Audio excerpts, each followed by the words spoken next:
Hey, Tom here, FlipAnythingUSA. So on my channel, I show you how I made my fortune in real estate. Buying property one thing at a time. Bought my first building when I was 19, 6,000 square foot commercial property, and got my eyes opened up to the world of real estate and how you can buy property, with bad credit.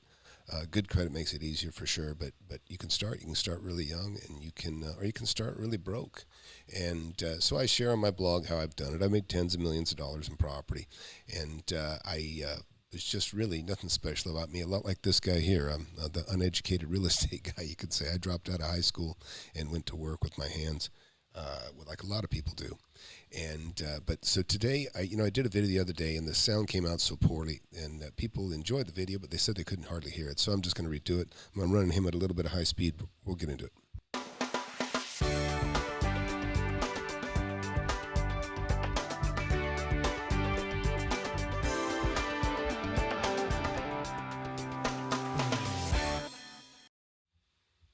All right. So this Simon Carr is his name, or Simon Caron is his name, and I guess he works in a lumber shop and or hardware store, utility store, and he sells stuff. I've seen one of his videos besides this one, but I liked him. He just seems like a nice regular guy, like a lot of us, and. Anyways, but he's talking about real estate, and he's talking about a lot of the common things that I run into. I mentor people. I FlipAnythingUSA.com. That's my channel, but it's also I'll show you real quick here. My site, FlipAnythingUSA. I mentor people. I wrote a book, Wake Up and Smell the Real Estate, and it went to being a bestseller really quickly on Audible and Kindle and in paperback on Amazon. And then people started asking me to do mentorship, so I formed the channel because I was getting hundreds of questions, same questions, and I thought, man, I'll write a book, make it simple. Plus, I kind of always had planned to, I put the book out, but I'd always wanted to make a guide for my kids. I have 4 kids. I have 2 18-year-olds, and I have a 25 and a 22-year-old just out of college. And so I know, and believe me, I come from modest means. I was on, my parents were on welfare, and I was the kid getting free lunches and wearing crappy clothes and not having very good food either, for sure. But so I can relate to wanting a better life and all that sort of thing. And also, so back to the channel here, I've got a mentorship. You can see it here. And you can go in here. I've got all kinds of testimonials from the mentorship, but also the book. I don't try to get anybody into my mentorship. I actually turn more people down than accept into my mentorship, because I really am not interested in taking your money unless you're ready. And then again, I turn down people all the time, But anyways, but if you can get the book is a great read. It's 3.5 hours. I know, because I read it into an Audible book. People love it. People buy that and the paper book for having a paper one and the other. But anyways, so look, let's get back to Mr. Caron, and I'm gonna, like I said, I always run things up. I usually run people at high speed unless they talk fast, and so we'll start them at 1.25 speed, and I'll just comment and we'll get going. Good afternoon, everybody. Uneducated Economist here. Wanted to talk a little bit about real estate. Now, I am not much involved into the real estate market. I do sell building supplies for a living, but that's about as close as I get. Now, I did try buying a house back in 2007, and after losing my job and going underwater on the house and just pretty much not being able to make it after many, many, many years of making payments, I lost the house. I didn't go bankrupt, but basically the house foreclosed on me, and I moved out. I just left, and I moved into a family home. And it was a real bummer. It left me incredibly in debt, in credit card debts, and I had medical debts going on by that point, and just all kinds of stuff. And it was just a really bad situation. And my depression level really was pretty high right about then. And the thought of owning a home at that point was just so far gone. I didn't even think that I would ever buy a house. Trying to deal with this foreclosure, thinking about my credit being ruined, not even knowing how it was that I was going to get out of debt, or whether or not I would ever be able to buy a house. And so I just kind of wrote it off, you're not getting one. So what he's saying is really not that all that uncommon. And, he might have just bought at the worst time ever. That happens to people too. But a lot of times people just buy, they don't say how much. They say how much a month. And that's what they buy. It's the worst way to buy. You don't buy based on what your monthly payment is. You buy based on what it's worth. And if you're like me, you buy it for far below what it's worth. And I know a lot of people have a hard time believing that that's possible, but I do it all the time. And the people that I've mentored have been doing it like crazy this last year. And I'd say they've made at least a couple $1 million between, probably 10 people and or more. And anyways, and so it's not an uncommon deal. You don't know what you don't know. And I was lucky because at 19, I got an education quick. I went in to rent a place, ended up, the agent was hungry, wanted to make money. He says, how'd you like to buy it? I said, yeah, look at me. I have long hair down to here. I've got allergies. I look like I'm high when I'm not. It's not a good look. And he said, hey, don't worry. They're never going to see you. So I got my eyes opened up early. But this despair he's feeling. It's people feel it. You can tell he's really feeling it. It's it's a depressing time, obviously, and he's wounded from it. And there's nothing worse than somebody that's wounded and then they're jaded and then they push it off too long and then things can pass you by quick if you don't get into it. So let's keep watching. Hey, Tom here. Okay. And of course, things change as time goes on, and we're out of debt now. Like, there's no debts. And I would really like to buy a house. I have a 6-year-old and a 13-year-old, and we live in town, which is nice, and we live in a nice house. It's a big house. We rent it. But we really don't have a yard. And I used to have like a hobby farm. I used to raise chickens, and we had big gardens, and it was nice living out in the country. And it has been convenient living in town.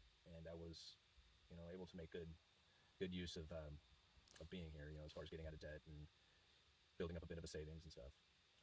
YouTube has helped me out immensely. Having this YouTube channel has changed everything for me. But now I look at like buying a house. I feel like, and I don't want to say that I've been waiting, but I feel like I'm waiting for the housing market to drop in order to get in, to want to jump in and try and get my piece.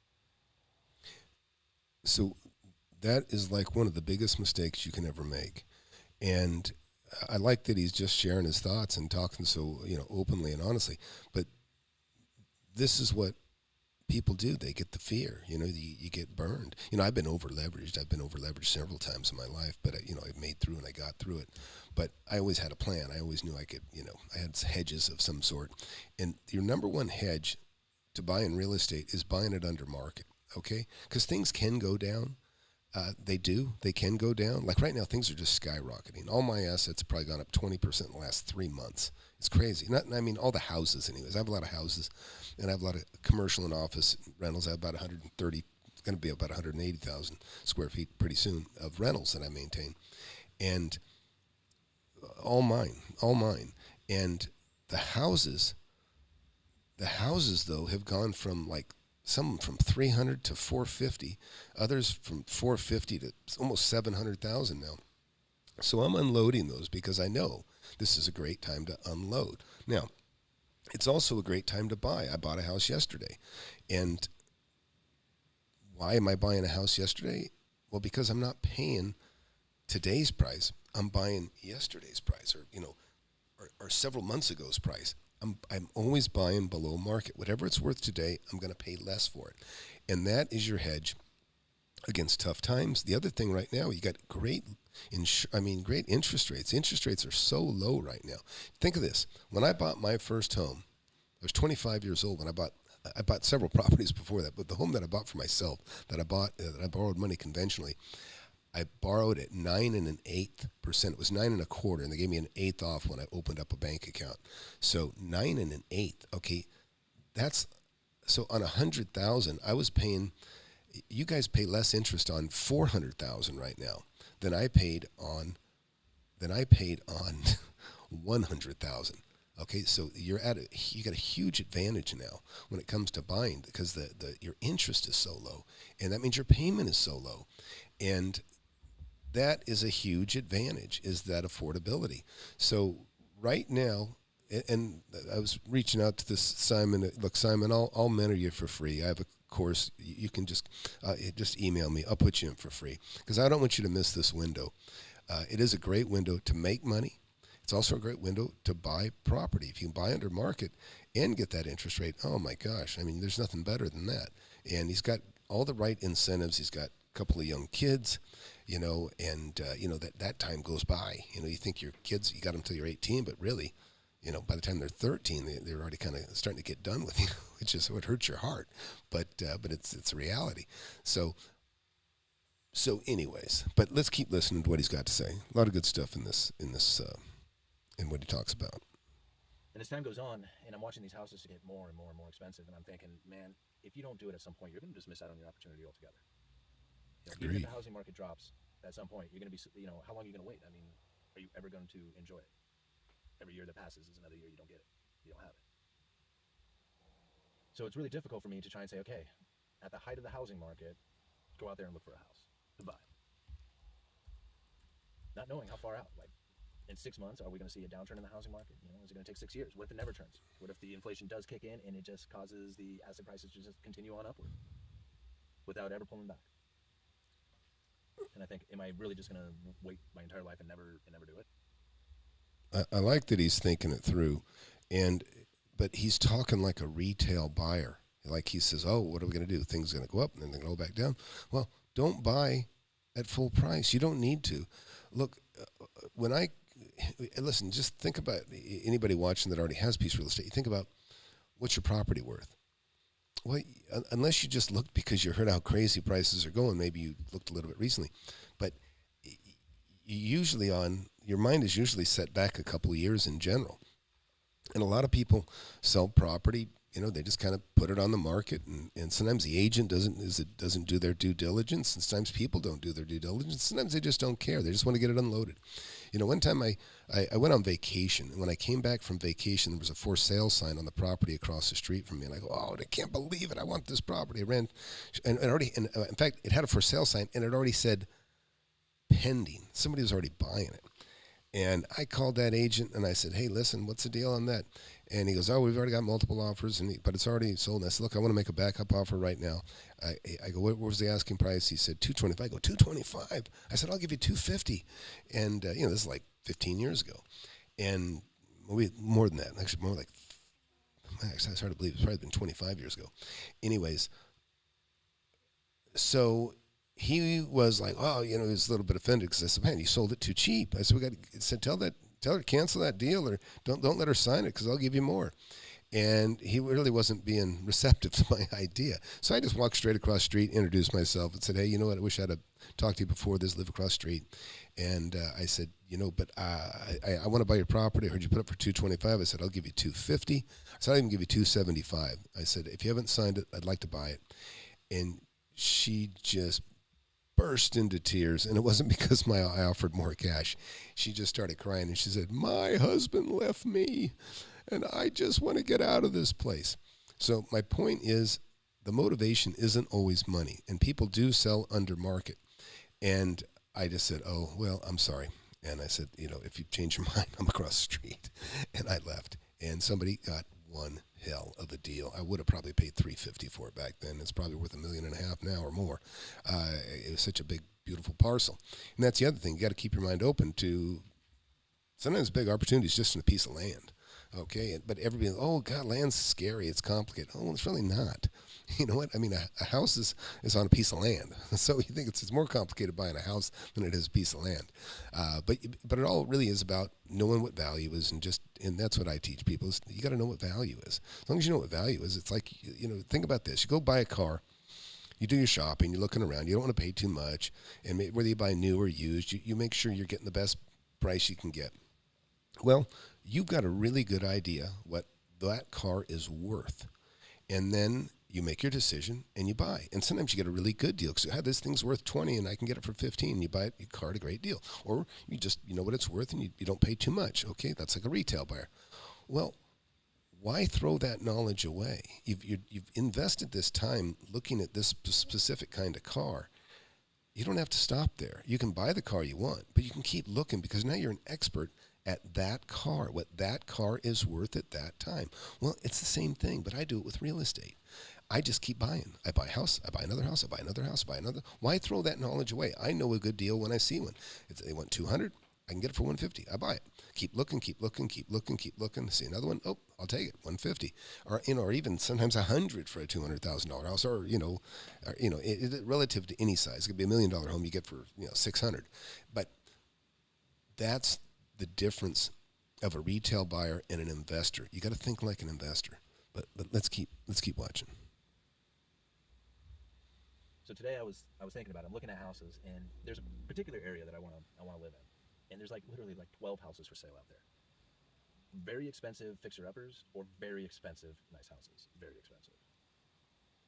And I thought, you're going to go and you're going to buy one of those very expensive homes. It's going to take you right to the limit of what you can do.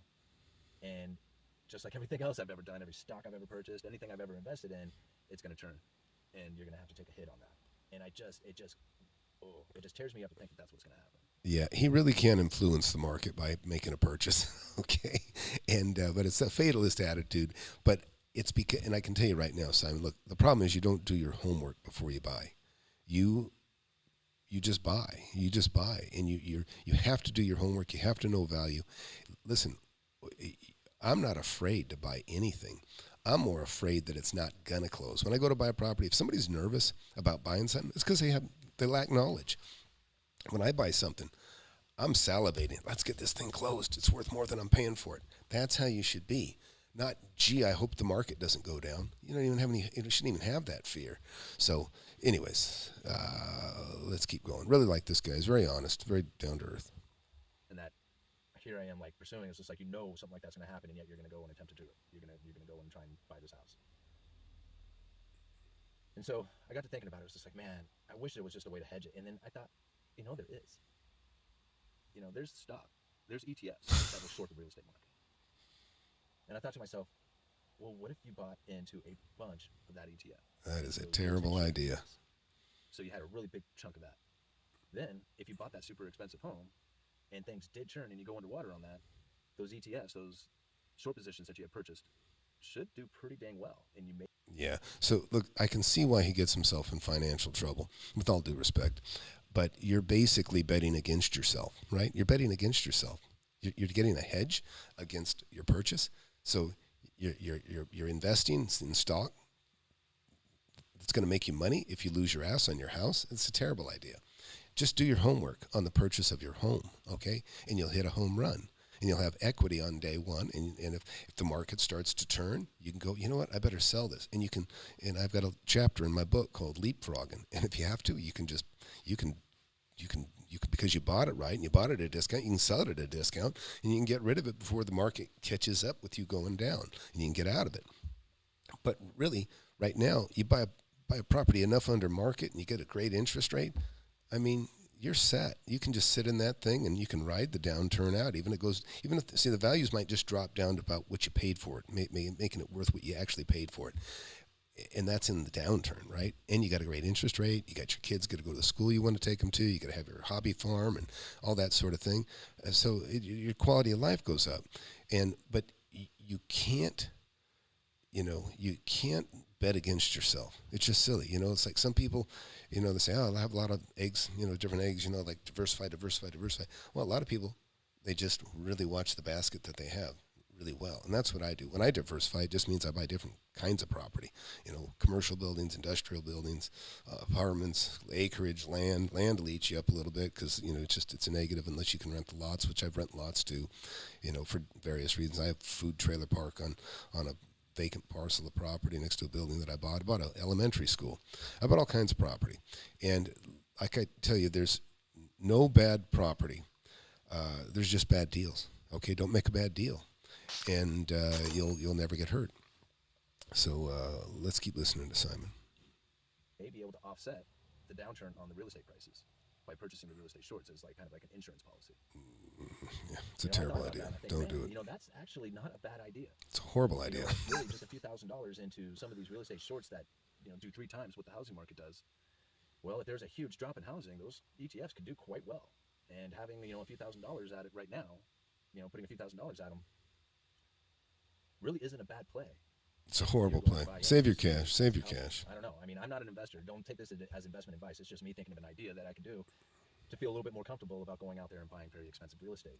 Because I'm in an area where even if it starts to drop and it drops, 10, 20%, which would be pretty significant if you think about it, it's still going to be very expensive.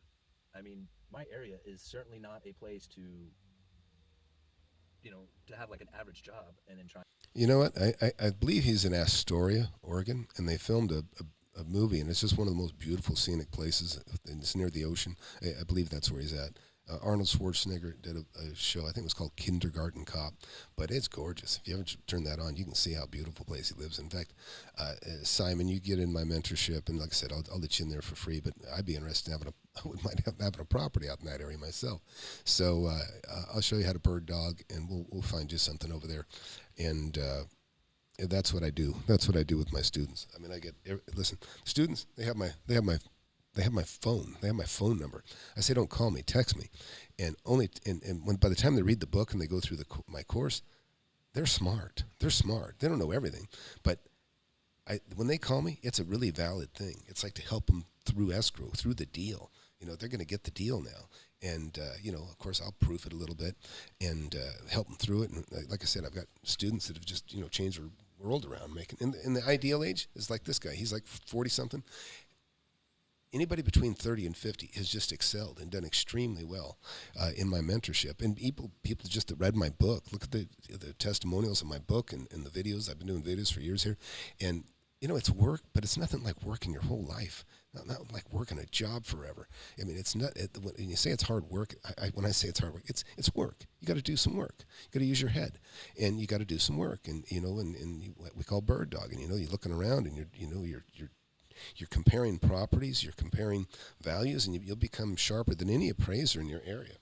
And but that's what we do. Let's keep watching. And live here, try and buy a house. I mean, if you're not already established in this area, it's going to be a very difficult one. And like me, where you had screwed up, and you're basically starting from scratch at 40 years old, it's very difficult. I mean, like very difficult to try and do it. So I don't know. We're going to find out a little bit more come into the summer. I'm already seeing an idea that we're going to have a very unusual middle of summer building season. I have a feeling that we're going to see a price drop in building materials, both very temporary on the short term, which we did a video talking about that yesterday, but I have a feeling that we're going to see a significant one come the middle of summer. Of course, the closer we get to it, the more likely that scenario will play out. Yeah, and I actually agree with him on that. And that's one of the reasons your properties are so valuable right now is because building costs are so high. A damn 2x4 is $7. It's $7. I do a lot of remodeling too, and $7 for a 2x4. I mean, that is like about 3 times what I would have had to pay a few months ago, and it's because of shortages. And right now, there's just it's a shortage everywhere. But there might be up to 9 million properties coming on the market, and when that happens, what they can drop. If the banks start cutting deals and doing short sales, you got people that aren't paying rent.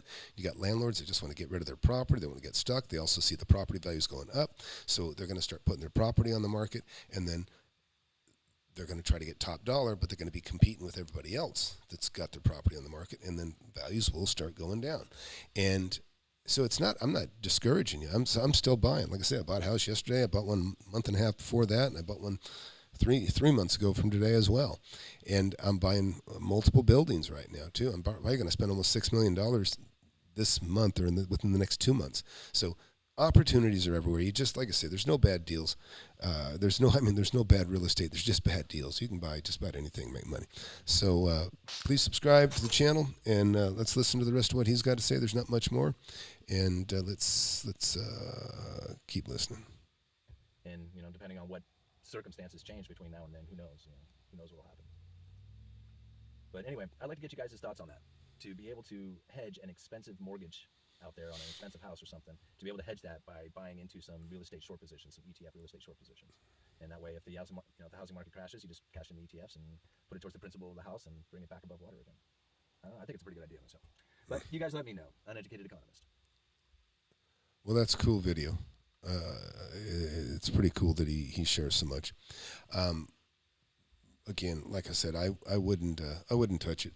I wouldn't touch that idea anyways. But what I would do is your best hedge is to buy it right in the beginning. Just buy it under market. Don't buy it at what it was worth 6 months ago, or a year ago, or 2 years ago, or 10 years ago. Those opportunities are out there, and I say that because this is the kind of things that happen: divorce, drug, all the things happen in the same cities everywhere. People get depressed, people get divorced, like the one I just told you about. These are real things happen all the time. Anyways, hey, thanks for watching. I hope you enjoyed that. Also, I'll tell you something real quick. I've got a thing called real estate barbell. You just concentrate on looking at property immediately that's around your home, right around your home. If you look at, I call them real estate barbells, because if you look at this and you consider this is my home and this is my office, well, I buy property around my home. I get to know what's around my home, and I buy all the properties around my home, and I buy them under market. And then I drive to work, or back and forth from work to home, and then at home or at work, I drive the neighborhood, and I start buying properties all around my office and all around my place of business, or where I'm remodeling other homes. I end up buying other homes, and it becomes a barbell, because I have these two areas that I'm buying up. And then pretty soon I start buying properties in between. And that's why it looks like a barbell. So anyways, hey, thanks for watching. Please share, please subscribe. I promise to never deceive you. There's a lot of snake oil out there, a lot of fake gurus. I just am a guy that was fortunate to learn about real estate when I was 19. And I've been doing nothing but making money since. And it's been a great lifestyle. I write checks for college. I don't have a lot of the problems a lot of people have. And the more people I can, help get there, the happier I'll be. I'd love for that to be my legacy. So thanks for watching.